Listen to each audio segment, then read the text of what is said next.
কেন্দ্র করে একটা মারণ খেলায় মেতেছে কেন্দ্রীয় সরকার। হাইপ তৈরি করা হয়েছে, হাইপ হাইপ, গ্রহ নক্ষত্র যোগাযোগ, অমুক দিন স্নান, আসুন আসুন আসুন আসুন। মানুষ, পুণ্যার্থীরা, সাধারণ মানুষ, গরিব মানুষ এই হাইপ তৈরিতে বিভ্রান্ত হয়ে, প্ররোচিত হয়ে দলে দলে দলে দলে যাচ্ছেন। অমুক দিন সকালবেলা পৌঁছতে হবে, অমুক তারিখে সকালবেলা স্নান করতে হবে, অথচ তার ব্যবস্থা নেই। কুম্ভে পদপিষ্ট হচ্ছে, দিল্লি স্টেশনে পদপিষ্ট হচ্ছে, অন্য স্টেশনগুলিতে এই ধরনের একটা ভয়ঙ্কর পরিস্থিতি তৈরি হচ্ছে এবং তার ট্রেনের পর্যাপ্ত ব্যবস্থা নেই, স্টেশনে পর্যাপ্ত ব্যবস্থা নেই। মেলার প্রাঙ্গণ ছেড়ে দিলাম, জেনারেল বগির টিকিট বিক্রি হচ্ছে হাজার হাজার। কোথায় কোথায় উঠবে, কোথায় উঠবে? কাদের ব্যর্থতা? কারা টিকিট বিক্রি করছে? তারা জানে না কটা ট্রেন, কটা কামরা, কজন মানুষকে ধরতে পারে।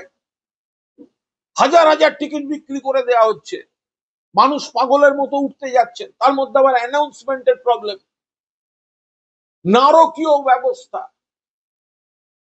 ফলে একটা এই গোটা ট্রেন ব্যবস্থাটাকে এমনিতেই দুর্ঘটনার পর দুর্ঘটনা, দুর্ঘটনার পর দুর্ঘটনা, তারপরে সেটা চূড়ান্ত অব্যবস্থা, পরিকাঠামো, নজরদারি, রেলওয়ে ম্যানেজমেন্টের পরিপূর্ণ ব্যর্থতা। কেন্দ্রীয় সরকার এটা করছে কি? মারণ কূপে পরিণত করে দিয়েছে রেল সিস্টেমটাকে।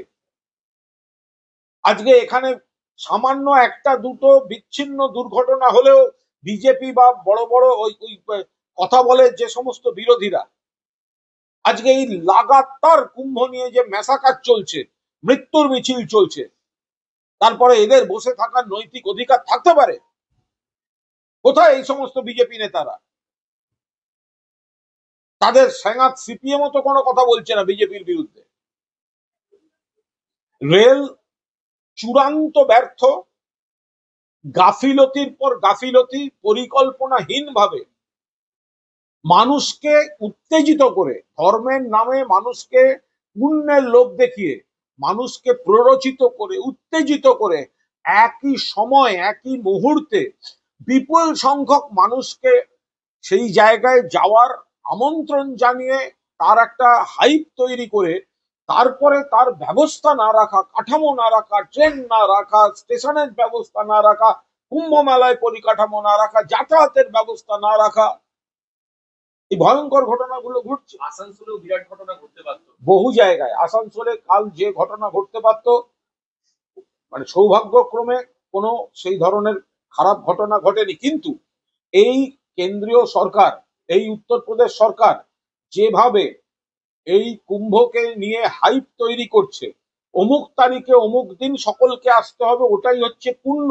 ওটাই হচ্ছে পুণ্য স্নান করতে হবে। কিন্তু যে পরিমাণে মানুষকে তারা আহ্বান করছে, যে পরিমাণ মানুষকে তারা প্ররোচিত করছে, তার পরিকাঠামো রাখছে না। ফলে বিভিন্ন জায়গায়, আসানসোল বা অন্য জায়গায় ট্রেন ধরতে পাগলের মতো মানুষ সেই জায়গায় যাচ্ছেন। তার ফলে অন্য ট্রেনগুলো, তাদের যে সাধারণ যাত্রীরা, অন্য ট্রেনের যাত্রীরা, এই গোটা সিস্টেমটা একটা ম্যাসাকারে পরিণত হচ্ছে। কোথাও রিজার্ভ কামরায় দরজা ভেঙে বাইরের লোক উঠে অসভ্যতা অরাজকতা করছে, কোথাও ট্রেনে লোক উঠতে পারছে না, কোথাও হাজার হাজার জেনারেল বগির টিকিট বিক্রি করে বসে আছে, যেখানে অত ট্রেন নেই, অত বগি নেই, অত সিট নেই। ফলে এটাতে একটা একটা ভয়ঙ্কর পরিকল্পিত অথবা অপদার্থতার কারণে মানুষকে মৃত্যুর মুখে ঠেলে দেওয়া হচ্ছে।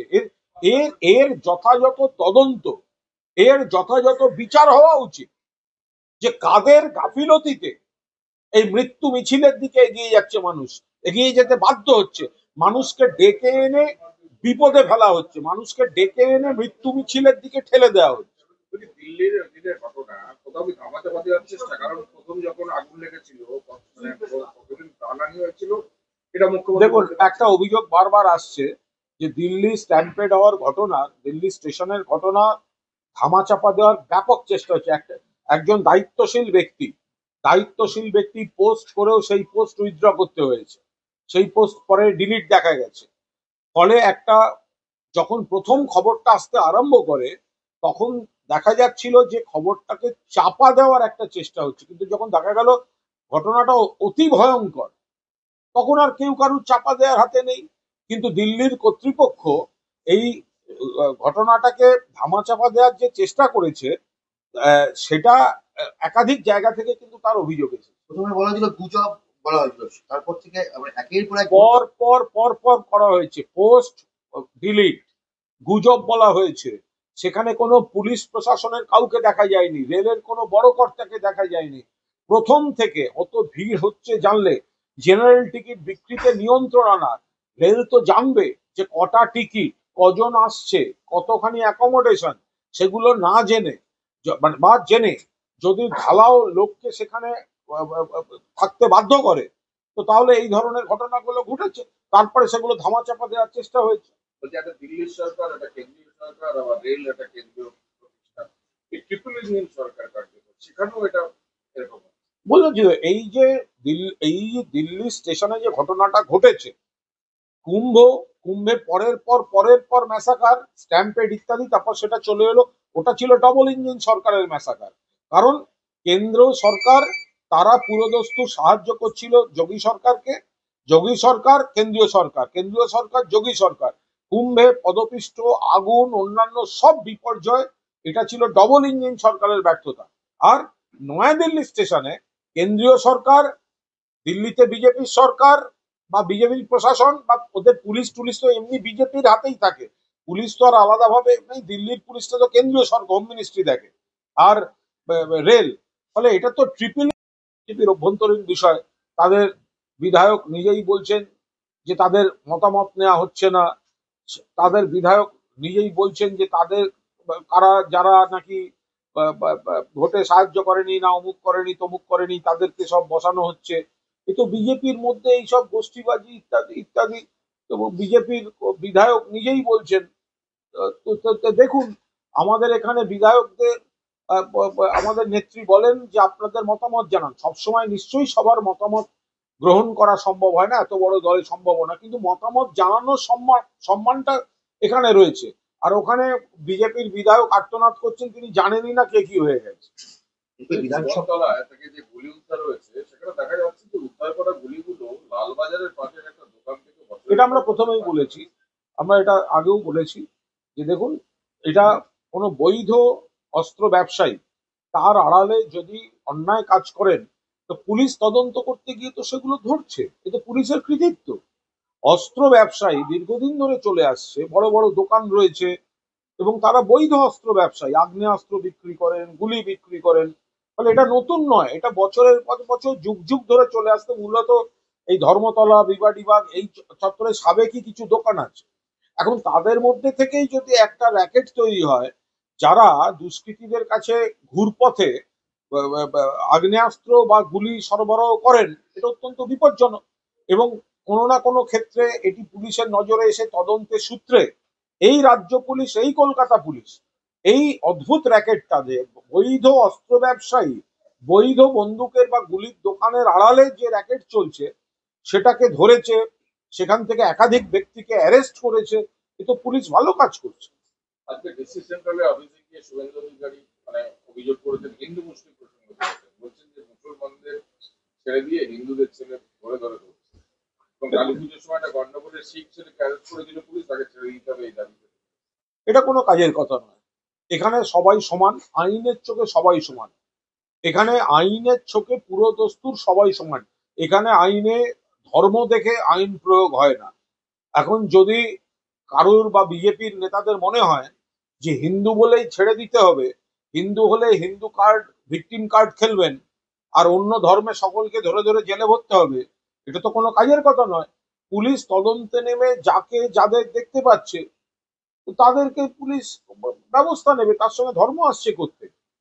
বলছি আজকে শুভেন্দু অধিকারী কাগজ ছুড়েছেন অধ্যক্ষকে ঘিরে, এবং তার জন্য 30 দিনের জন্য সাসপেন্ড হয়েছে। বিজেপি অভিযোগ করছে যেটা তো মমতা বন্দ্যোপাধ্যায় লোকসভায় তৎকালীন ডেপুটি স্পিকারকে লক্ষ্য করে কাগজ ছুড়েছিলেন। দুটো প্রেক্ষিত সম্পূর্ণ আলাদা।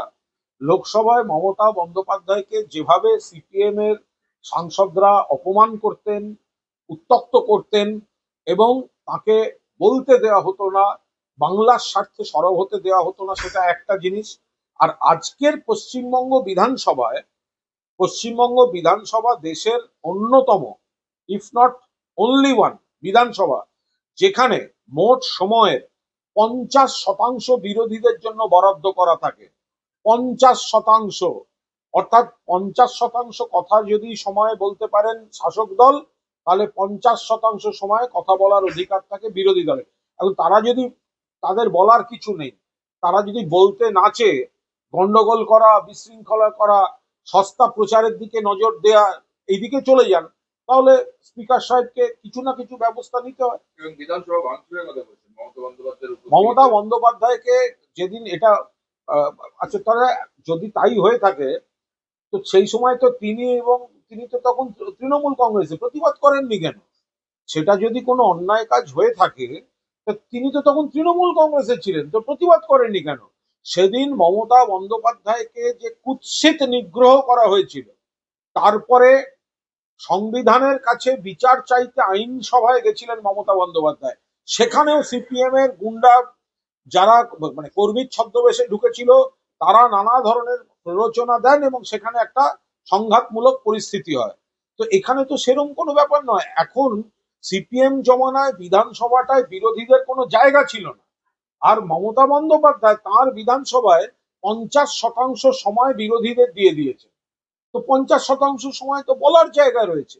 আগে বিরোধীরা বলতে পারতেন না, এখন তো বিরোধীদের বলার সময় দেওয়া হয়েছে। তাহলে সেটা না করে তারা গোলমালের আশ্রয় নিচ্ছেন কেন? সিএম কে বয়কট করবেন বলেছে, মুখ্যমন্ত্রীকে বয়কট করবেন বলেছে। তাতে কার কি এসে গেল? কালকে ধর্নায় বসবে। ধর্নায় খুব ভালো, ধর্নায় বসা ভালো। এখনো মানে পুরো গরম পড়েনি, কিন্তু একটু হালকা ঠান্ডা ঠান্ডা একটা ব্যাপার আছে। এখন ধর্নায় বসলে কারোর কোনো ক্ষতি নেই। দম বুঝতাম যদি জ্যৈষ্ঠ মাসে ধর্নায় বসত।